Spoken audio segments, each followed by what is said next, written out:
جن لوگوں نے کفر کیا ان سے پکار کر کہہ دیا جائے گا کہ جب تم دنیا میں ایمان کی طرف بلائے جاتے تھے اور مانتے نہیں تھے تو اللہ اس سے کہیں زیادہ بیزار ہوتا تھا جس قدر تم اپنے آپ سے بیزار ہو رہے ہو۔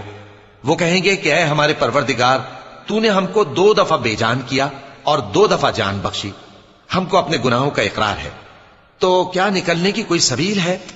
یہ اس لیے کہ جب تنہا اللہ کو پکارا جاتا تھا تو تم انکار کر دیتے تھے، اور اگر اس کے ساتھ شریک مقرر کیا جاتا تھا تو مان لیتے تھے۔ سو حکم تو اللہ ہی کا ہے جو بلند و بالا ہے، بڑا ہے۔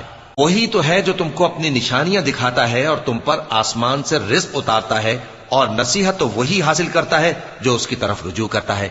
تو اللہ کی عبادت کو خالص کر کے اسی کو پکارو، اگرچہ کافر برا ہی مانے۔ وہ مالک درجات عالی اور صاحب عرش ہے، اپنے بندوں میں سے جس کو چاہتا ہے اپنے حکم سے وہی بھیجتا ہے